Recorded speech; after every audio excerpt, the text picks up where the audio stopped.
November 23 Los Angeles అమెరికాలో జరిగిన summit మీరు మీడియాలో చూసుంటారు. ఆనరబుల్ కోర్ట్స్ ఆ పాజిటివ్ సమిట్ని చూసి బాగా రెస్పాండ్ అయ్యారు. కోట్ల మంది 200 దేశాల్లో ఆశ్చర్యపోయారు. ప్రొడ్యూసర్సు, డైరెక్టర్సు, యాక్టర్సు, సిఇఓసు, రాణిలు, క్వీన్స్ అంటారు. లాస్ ఏంజలస్ బెవర్లీ హిల్స్ హిట్టల్ వచ్చి యుద్ధం ఆగాలి, శాంతి నెరవేరాలి. యుద్ధాల వల్ల ప్రతి దేశానికి, ప్రతి రాష్ట్రానికి, ప్రతి ఒక్కరికి నష్టం ఉంది అని ఐక్యంగా అందరూ కలవడం చాలా ఆనందం. నిన్ననే అమెరికా నుండి వచ్చి ఢిల్లీ సుప్రీంకోర్టులో ఎలక్షన్ ఎలాగ జరపాలి 7 సలహాలు ఇచ్చినా వారు ఎందుకు పాటించట్లేదు? 180 దేశాల్లో ఒక్కరు కూడా ఈవీఎంలు వాడనప్పుడు మనం ఎందుకు ఈవీఎంలు వాడాలి? 197 దేశాల్లో ఒక్క డిక్టేటర్స్ తప్ప డెమోక్రసీలు ఒక్కరు కూడా ఈవీఎంలు వాడటం లేదు. టెక్ ఎక్స్పర్ట్ ఇలాన్ మస్క్ చెప్పినట్లే ఈవీఎంలు ట్యాంపర్ అవుతున్నాయి, రిప్లేస్ అయిపోతున్నాయి. తద్వారా రిజల్ట్స్ బాగా రావట్లేదని అప్పుడు చంద్రబాబు నాయుడు గారు అన్నారు, ఇప్పుడు జగన్మోహన్ రెడ్డి గారు అన్నారు అని అంటే నా ఆర్గ్యుమెంట్స్ విన్న తర్వాత సుదీర్ఘంగా ఓహో ఓడిపోతే ఈవీఎంలని దోషిగా చేస్తారా అప్పుడు చంద్రబాబు నాయుడు, ఇప్పుడు జగన్మోహన్ రెడ్డి గారు అని కోర్టు దాని మీద స్పందించారు. కానీ నేను రుజువులు చేశాను. ఓడిపోయినందున వారు అన్నారా, గెలిచిన వాళ్ళు ఈవీఎంలు కాదన్నారా? కాదండి. ఇక్కడ ప్రపంచ దేశాలన్నీ ఎందుకు ఈవీఎంలు బాయ్కట్ చేసేవి? అమెరికా ఈవీఎంలు వాడేది, కెనడా, యూరప్ దేశాలు, ఐరోపా 50 దేశాలు ఈవీఎంలు వాడాయి. ఇప్పుడు ఎందుకు వాడట్లేదు ఈవీఎంలు? ఈవీఎంలు తప్పనే కదా వాడట్లేదు. రెండోది, బ్యాలెట్ పేపర్లు ఎందుకు వాడుతున్నారు? వెంటనే ఎందుకు కౌంట్ చేస్తున్నారు? మనలాగా 40 రోజులు తీసుకోకుండా మనం చేయలేమా? మనం ఎందుకు డిఫరెంట్గా ఉండకూడదు అని అన్నారు జడ్జి గారు. రవినాథ్ ఆయన పేరు. నేనేమన్నా, డిఫరెన్స్ ఎందులో ఉండాలి? మంచిలో ఉండాలి. రష్యన్ ప్రెసిడెంట్ పుటిన్, ఇవి డిక్టేటర్ సిరియన్ ప్రెసిడెంట్ ఎలక్షన్లు పేరుకే జరుగుతాయి అక్కడ.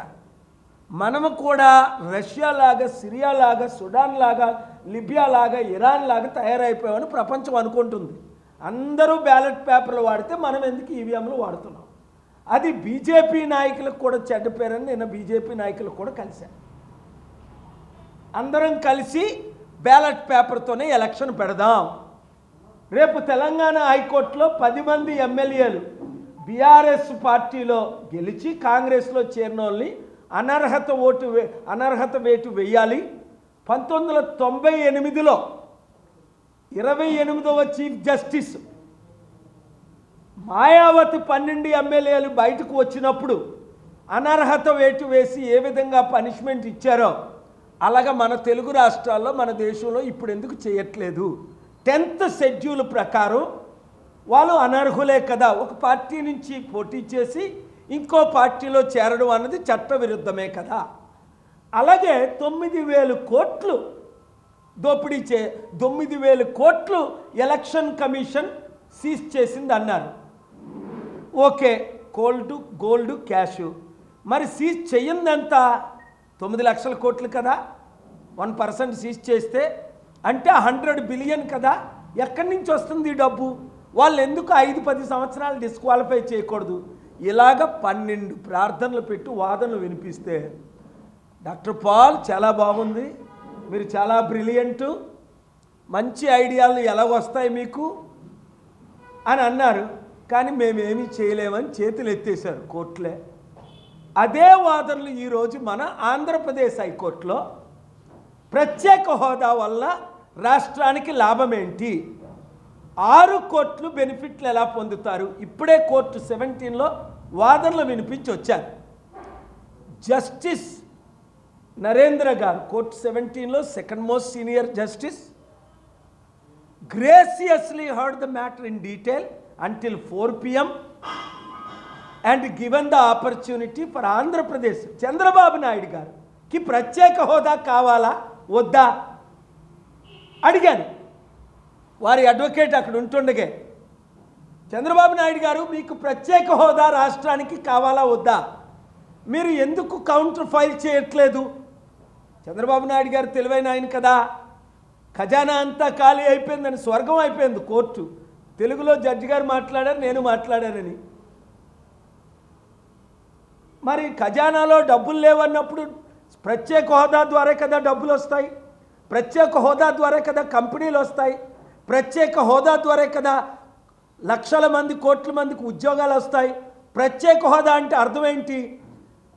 కొత్తగా వచ్చిన కంపెనీలు గవర్నమెంట్కి ట్యాక్స్ పన్ను కట్టవసరం లేదని ఇప్పుడు 198 కంపెనీలు రావడానికి సిద్ధంగా ఉన్నారని పెడితే అది ప్రొడ్యూస్ చేయమన్నారు డిసెంబర్ 11వ తారీఖు. ఈ లోపుని బీజేపీ గవర్నమెంటు పవన్ కళ్యాణ్ చంద్రబాబు నాయుడు ప్రత్యేక హోదా ఇస్తారా ఇవ్వరా, చంద్రబాబు నాయుడు గారికి ప్రత్యేక హోదా కావాలా వద్దా, దీని మీద హైలైట్స్ అడిగారు.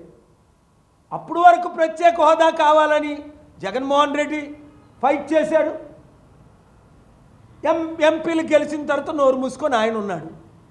ప్రత్యేక హోదా కావాలని చంద్రబాబు నాయుడు గారు అన్నారు తెస్తామని, అప్పుడు కాంగ్రెస్ వాళ్ళు ఇస్తామన్నారు, బీజేపీ వాళ్ళు ఇస్తామన్నారు. అందరూ దొంగ మాటలే. ఆ చట్ట ప్రకారం ఇవ్వాలని కోర్టు అడిగారు, ఇవ్వాలి. పార్లమెంట్లో బిల్లు పెట్టారా లేదా, పార్లమెంట్లో ప్రామిస్ చేశారా లేదా? Your honour, there is a verbal contract, there is a return contract. Here it is not a political comments made outside the parliament. In the parliament itself, then Congress government and BJP government, one promised 5 years, one promised 10 years. And why they are backing off? Because they are breaking the constitution. Ninna constitution day ayyundi, constitution మనం ఎందుకు నెరవేర్చట్లేదు? Elections ఎలాగ నడపాలి అనేది అంబేద్కర్ గారు కాన్స్టిట్యూషన్లో ఉంది. 10th schedule ఏంటి? Constitution. Article 14, 19, 21 ఏంటి? కాన్స్టిట్యూషన్. ఆర్టికల్ 25, 26 రిలీజియస్ తిరుపతి దేవస్థానం, తిరుపతి పూజారులు ఎందుకు నడుపుకోకూడదు?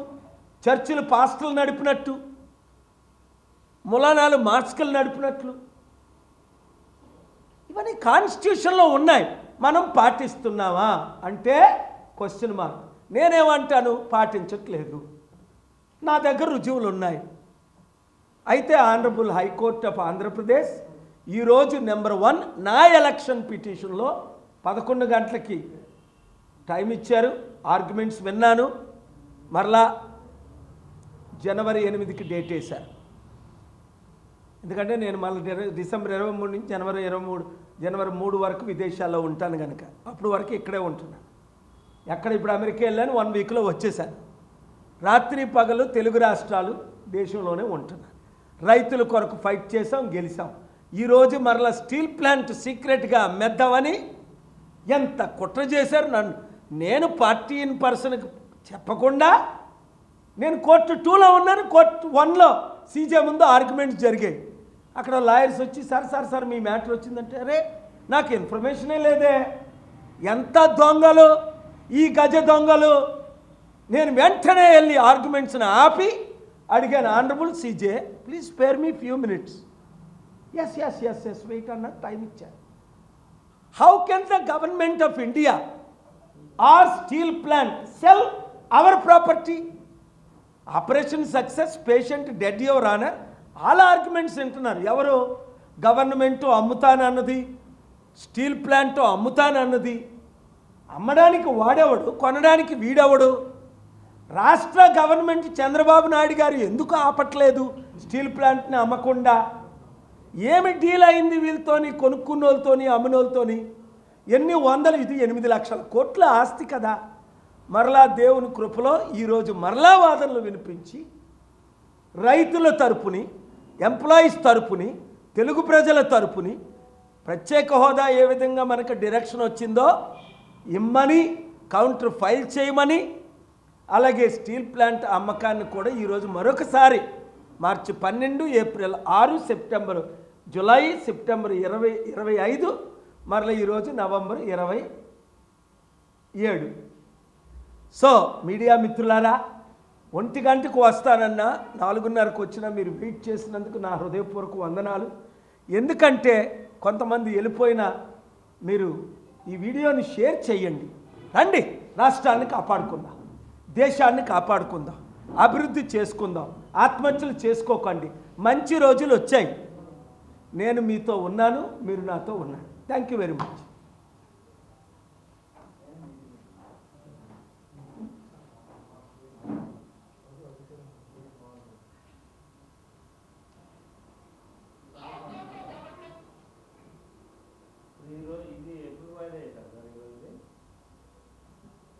ఇది ఈరోజు 3 కేసులు. ప్రత్యేక హోదా డిసెంబర్ 11 వాళ్ళు కౌంటర్ ఫైల్ చేయాలి. నేను కూడా తద్వారా లాభాలు ఏంటి అన్నది డీటెయిల్గా ఫైల్ చేస్తాను.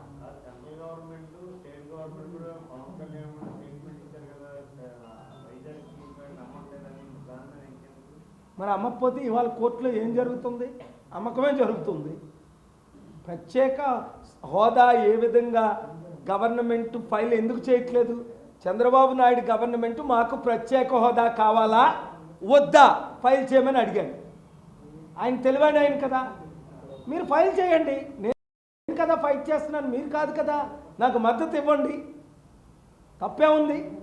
మీ గవర్నమెంటే కదా బాగుపడుతుంది. ఖజానా ఖాళీ అని అరగంట సేపు చెప్పాను. చంద్రబాబు నాయుడు గారు ఇప్పుడు 30 సార్లు చెప్పారు అసెంబ్లీలో. కోర్టు స్వర్గం అయిపోయింది. పాపం ఆయన దగ్గర డబ్బులు లేవు, అకౌంట్లు ఖాళీ అయిపోయి. అది ఎలక్షన్ ముందు ఆయనకి తెలిసినా గెలవడం కొరకు చెప్పలేదు. ఇప్పుడు చెప్తున్నారు. అప్పుడు తెలీదు ఆయనకి. 4th time CM. ఆయనకంటే తెలివైన సీఎం ఎవరున్నారు? అందుకనే ఆయన మీరు ప్రధానమంత్రి అవ్వండి. నితీష్ కుమార్ 2.5 సంవత్సరాలు, మీరు 2.5 సంవత్సరాలు కాంగ్రెస్కి మద్దతు ఇవ్వండి. 240 మీ 18 + 12 కలిస్తే 270 అవును కదా.